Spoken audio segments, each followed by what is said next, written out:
All right, where did I spend the night last night? Right there, downtown Sarasota. No parking signs, no parking signs anywhere. So I just parked there,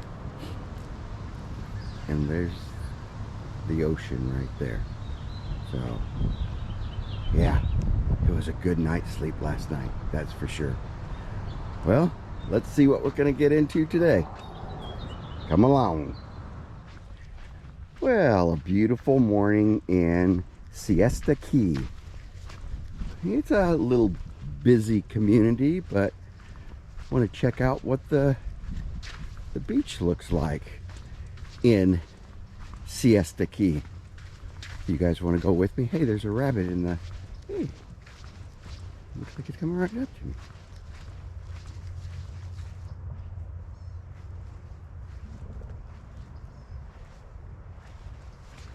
That was a cute little rabbit.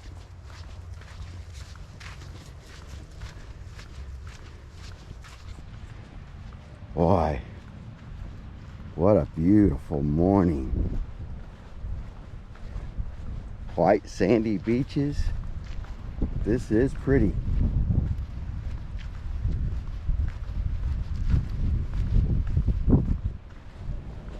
Wow. Those beaches are wide and white.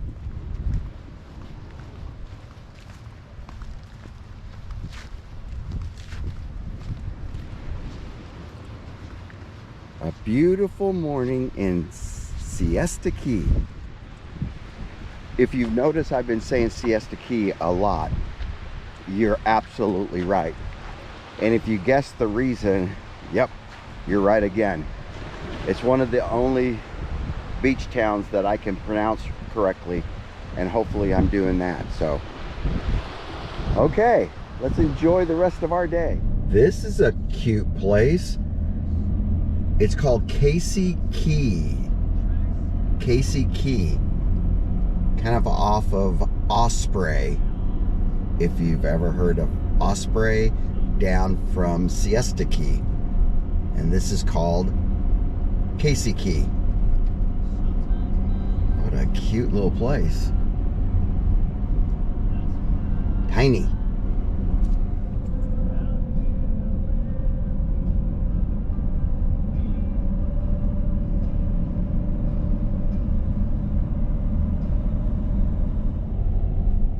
Well, we're in historic Venice, Florida. Pretty cool. Pretty cool little beach town. I'm sure it's pretty ritzy, but it's sure cool looking. Cool shops. This is the historic downtown part of Venice.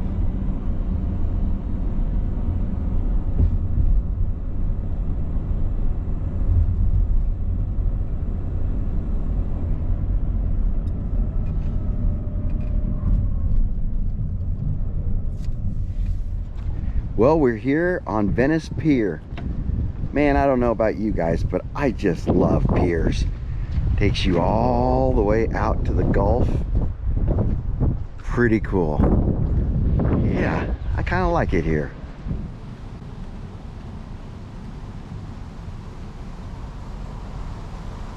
Right, I got a treat. We're on Venice Pier in Venice, and I'm with Bob. Bob, thank you so much. Very welcome. Like I told you just a second ago, I'm with a channel called Hiking into Retirement, and we're traveling all over the state of Florida, just talking to really cool people and letting people know around the world what kind of people live in Florida. So Bob, tell us what you're doing out here. Selling bait and t-shirts. Bait and t-shirts. Yeah, and souvenirs. Oh, really? Renting rods, renting shark teeth scoopers. Shark teeth scoopers. Yeah, that's what those are. Okay. So people go down on the beach, rake the shells, rinse them out, then sift through to see if they can find shark's teeth. Okay. Hey, Bob, tell us a little bit about yourself. How long have you been in Venice? I came to Venice in 1998. Managed Sharky's for 10 years. And Sharky's is a... Sharky's restaurant. Okay. Right down at the end here. Okay. Michael Visciotto. Let's back up 1 second. Where'd you come from? Oh, I came from Cape Cod. Cape Cod, Yep, down here. Massachusetts. What brought you to Venice? Oh, I had some relatives down here, and I just was visiting and got a deal on a place to live in and to buy, and so I ended up here. Excuse me. What was your first job once you got to Venice? I managed Sharky's restaurant. You managed the restaurant. Were you in the managing business in Cape Cod? No, not before Cape Cod. I managed the Truro Beaches for 10 years. I also bartended for 10 years up in Massachusetts at a private Italian club. And when I came down here, I applied and I started working for Michael Visciotto. So how long did you manage? I managed for 10 years. Uh-huh. Went to, then I left for 3 years, went to live on the Tennessee River in Morris Chapel, southwest corner of Tennessee. I lasted there 3 years and came back here and helped Michael Visciotto open up Snook Haven, which is out on the Myakka River. Okay. Worked there a little bit, worked here for a couple of years, then left for 8 years ago to Lower Outer Banks. Lived there, and after I Were you working there? No, there Okay. I was retired. Okay. Lived there for, I was there 4 years, and then my daughter had my only grandchild, my granddaughter, Genevieve. And so I'm going from Outer Banks to Florida once a month, so my granddaughter gets her Norinano before I die, because I am getting pretty old. I'm 74 now. 74, it's still working. Yeah. So when did you start working in this? It's called Papa's Bait Shop? Yeah, yeah. Okay. Sharky's on the pier, bait Sharky's. shop. Hey. But when I got back, I called up Michael. I said, hey, can you, I'm coming back for good this time. You need me anywhere? And they go, yeah, we can use you out at Snook. We can use you on the pier. I said, well, I'm coming back for good this time. So I'm here till I die. So when did you get the job on the pier here? In the bait shop? Well, I worked when I managed Sharky's. Sometimes I would come out here. Okay. Then after, when I helped open up Snook, I was also working here on the pier. I only managed for 10 years. Okay. But I've been with Sharky since '98. Okay. So did you go? Do you go back and forth now, or No, just here? no. Okay. Now I'm just here. So how long have you been just in the bait shop? Well, I'm not just in the bait shop. I'm also out at Snook Haven. Oh, okay. Because Okay. we have concessions out there. Okay. Hey, so just fast forward a little bit. Can you kind of show me what you do out here? You rent these poles. Rent these rods. Okay. Kind of give me the sales pitch like I'm actually a customer and not just bothering you.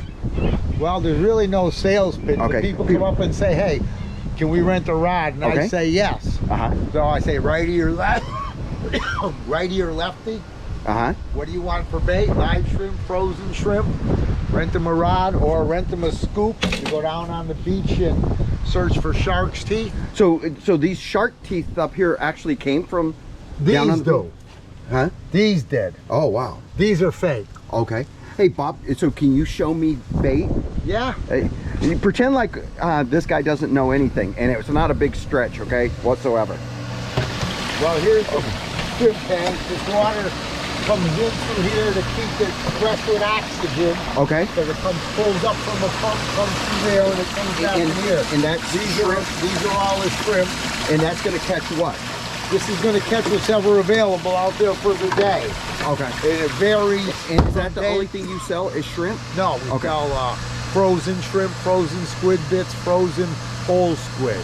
That's what we use So are for you a bait. fisherman too? So you got to know what you're talking about. I've been fishing. I fished Cape Cod beaches from the early 70s, driving on the dunes out at Race Point. Yeah, I would fish every day up there, catching stripers, striped bass, and bluefish. And Bob, what about out here? Is this good fishing? I mean, I see Some ton of days, people. Okay. some days it hasn't been as good as it used to be. I think something to do with red tide, something to do with, I don't know, maybe, I really don't know, but it has slowed down a lot in the last couple of years. Okay. I mean, it used to be like fishermen would come out here and they'd be out here all day catching every kind of fish imaginable. I've seen some really big 7, 8, 9 foot sharks taken out here. No, wait, and they bring them up on the pier? No, mostly if they're bigger than say 3 feet, they have to get a net to get the 3-footers. But if they're bigger, they don't fit in our net. They have to walk them down the pier. Oh my! And bring them to the beach, and then pull them out by their tail, get them unhooked, and then release them. Oh, okay, okay. So they release the sharks.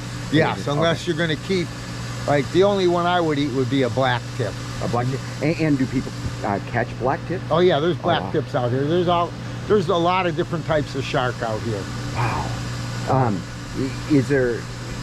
What are they fishing for right now? Somebody told me that grouper, you can't catch grouper right now. No, the groupers aren't around right now. What's around right now is the other morning there were a lot of mackerel, small pompano, whiting, ladyfish, some catfish, some. Do you still fish? I fish. I don't fish here. Okay. I like to go down the jetty to fish, but I don't have a lot of time to fish like I used to. Okay. That maybe move right over here. That noise just a little bit. If we can get right over here, this okay. The sun. Is that for the pump? Yeah. So Bob, tell me a little bit about Venice. If the people who watch maybe have never even been to Venice, and I'm one of those people. So Venice, tell me a little bit. It was better in 1998. Oh. I mean, a lot less condos. You could park at the beach. Now it's really difficult to park at the beach there's no, they say season, but there's really no season anymore. Now it's just full-time people. Wow. Mostly. I mean, there are a lot of tourists do come down, but it's like... is it pretty touristy in the season? And when is the season? Yeah. Like I said, now there's no really season now, but this actually right now we're basically in a slow period from New Year's until Valentine's Day is a little slow. Then once Valentine's Day comes, it's just it's maxed out. The beach is just packed. So I always heard the snowbirds. I thought as soon as it starts snowing, isn't that your busy time when all those people come down, or is that not how it works? There's hardly really any more snowbirds because the snowbirds live here now. Yeah. They used to just come visit. Now they used to come and visit. Now they all leave New York and Michigan, and they all live here. And the building is crazy. So you live here. Where are the most people coming from that you hear from? Like, is it California? Is it Texas? No, not too many. Not too many from out west. I think they go to California. Most people that come here are from New Jersey, New England area, Michigan area. And do you live in town? I live in Nokomis. In Nokomis. My daughter still lives in Venice. She's lived in Venice for a real long time. I lived in Venice until I moved to North Carolina, and then when I came from there, now I'm in Nokomis. Okay. So will you stay in Nokomis because of your daughter? Yes. Okay. I'm with you. I'm from Illinois. That's my granddaughter, so that's why I'm here. She's only 4, so you know the true meaning of life. I mean, that's important. I think I do. That's the important. Your loved ones. Yeah, like it is. So, so you enjoy working here? Is this? Yeah. It's like, I mean, like I've been with the company for all those years, and you know, the owner and I are almost like brothers, and he's a great guy, and so this is like, for being retired for 12 years. This isn't retirement right here. No, retirement, I retired 4 months ago, and this is retirement. I just jumped in a van and I'm hitting every beach town. That's retirement for me, basically. Okay. How many hours do you normally work? Oh, I usually do. Well, I only really want 2 shifts a week, but that's not bad. I'm doing around 4 to 5. Wow! Just because nobody wants to work. Oh, right. And how long are the shifts? Well, if we're out here on the pier, the day shift is 8 to 2, and the night shift is 2 to 8. Out at Snook Haven, we're like 11 to 5. Oh, okay. Okay. Do you enjoy this one more than the other one? No, they're both basically the same. And Snook is a lot different. It's old Florida. They have music and bands every day out there, and it's wide open right on the Mayaca River. All the gators are there, and I'm looking for old Florida. that's old Florida. Yeah, I like that. Mayaca's nice. Mayaca. Yeah. That's what I like, is that old feel to it and stuff like that. So, so are you going to continue to work for a while, or do you ever see yourself like, okay, I'm done? I mean, you said when I was in North Carolina for 8 years, I didn't work. I mean, I worked a lot around the house, I mean, the yard, because it was a brand new home, and there's nothing there when you buy a new home. Everything has to be landscaped and, worked on and done, so. You said you're 70 what? 74. You're in great shape, man.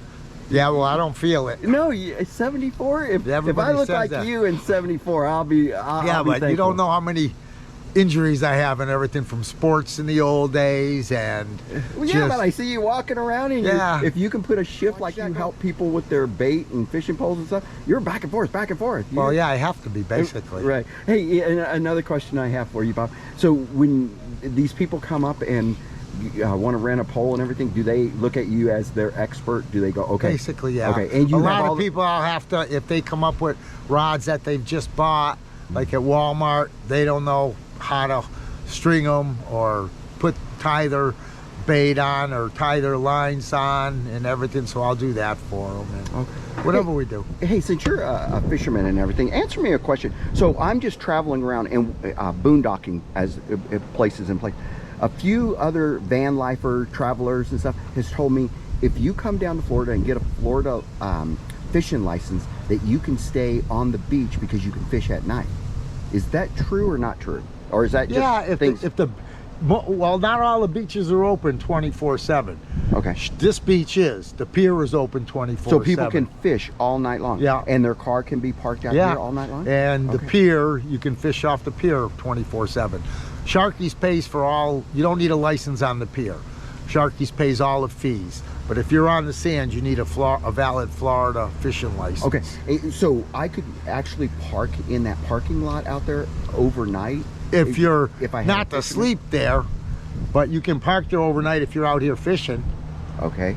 See, that's the van lifers' fine line. They're like, how would they know if you're in there or fishing? Well, the police will come by and check. You're not. We don't want that dreaded knock on the door going, "Hey, listen, mosey on down the." Yeah, if you're in there sleeping, they can still know that. If you're in like a van that doesn't look like it's even have any fishing equipment or anything, they know you're just parking there. Right. Okay. And then they can go to Walmart and sleep, or what's that other one? Cracker Barrel. Cracker Barrel, right? You almost said Checker Barrel. So. Yeah, Checkers. Cool. So, what do you do on your days off for fun besides babysit? Yeah, I do that a lot. I'm on 3 acres in the corner, so we got a lot of landscaping and stuff to do there. And you have any animals on those 3 acres? Okay. No, just a lot of flower beds and garden beds, and clean the pool, and I keep busy all the time. There's always that's why something you're in great shape, man. I guess. I don't know. I mean, you're going to go for a while. I mean, I hope if I can make it till my granddaughter's 12 or 13, that'll be good. How many more years? So that's only 8 to 9 more years. Oh, you got that. Oh, yeah, right. Come on. Sure. You're not in a wheelchair or anything, and look at you. Big deal, yeah. Yeah, you can still go hiking with me. I just got done with a 160-mile hike with 50 pounds, and I bet you could do it. No, I couldn't. Yeah, you look pretty good, man. Yeah, that's why bronchitis has me now.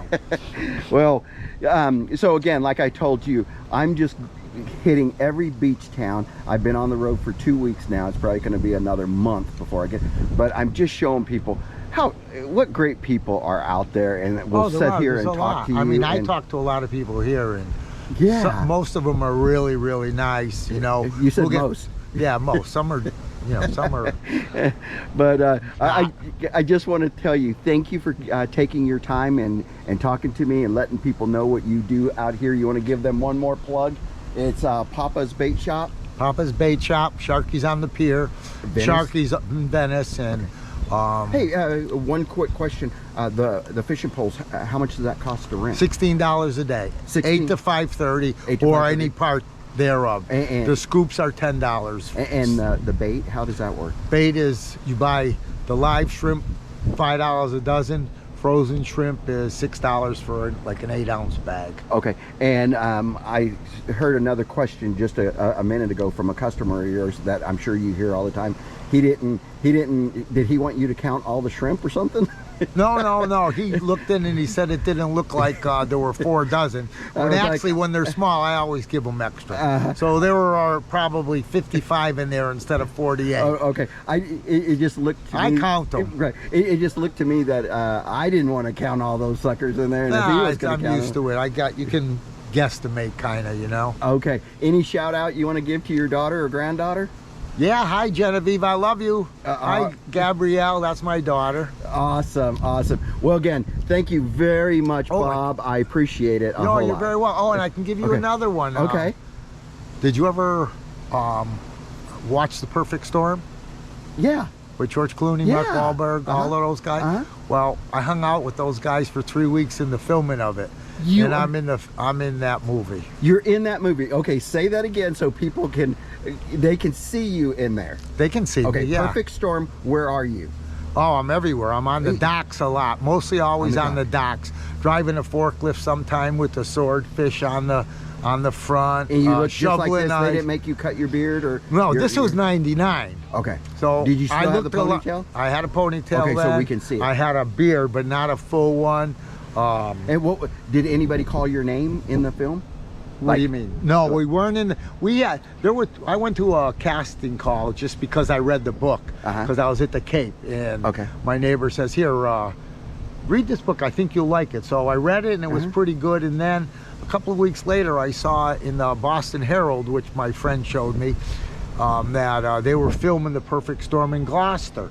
Just so happened that it was on the same day that I was taking because my daughter stayed with me down on the Cape all in the summers. And it was the same day that I was taking her back to Western Mass to be with her mom to go back to school. I said, hey, let's stop out at Gloucester. I'll check this casting call out, and we'll have lunch because there's a nice town right next to Gloucester that is right on the water. And so we went. 2,000 people went for the casting call, and they hired 12 of us. How many? How many? No, how many went to the call? Oh, 2,000. 2,000, and you were one of 12? Yeah, and I was the only one that wasn't a professional fisherman. All the rest were professional fishermen from the Gloucester area. So we filmed for 3 weeks. Oh, okay, you got to give me. Why do you think that they picked you out of that? Well, I looked like a fisherman. Okay. I had all my own gear, your water, your skins and everything, boots and all of that stuff. And I just looked the part, I think, basically. And awesome. Did they pay you?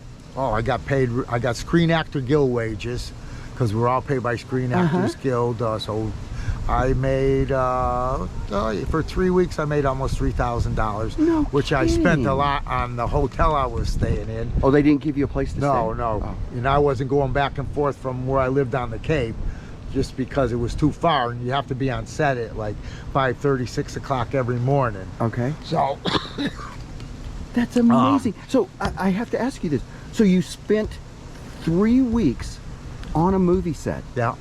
You didn't get the bug where you went, hey, I can make a living at this? No, because it's a pain in the neck. A lot of times you sit around.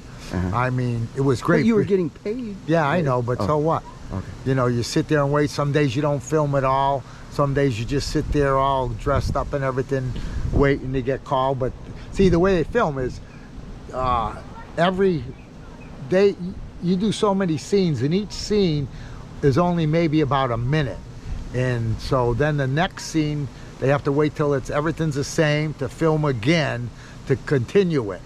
And so I wouldn't want to do it for a living. Wow. I mean, it was fun while I was there. I mean, I had a great job. George Clooney's a tremendous person. Really? And you got to know him? I hung around with him for 3 weeks, and it got to be where I had a tape recorder with me because I couldn't remember all the stories he was telling me and what we were doing, and I had so many pictures of him because you're not supposed to have a camera either on set. Really? But I had oil skins on. I had flannel shirt because we were filming in September, but The Perfect Storm happened in Halloween. in October, so we had to be dressed And like for cold weather. And the perfect storm, that was a true story, right? That was okay. definitely a true story. Okay. Yeah, and there's all monuments and things down in Gloucester for all the fishermen that lost their lives and everything. But so I had so much clothes on, I could always sneak a little camera with me. So I had tons of pictures of Clooney. And one day, see, him and Wahlberg, they wouldn't eat lunch, and everybody could eat lunch together basically. And the food was,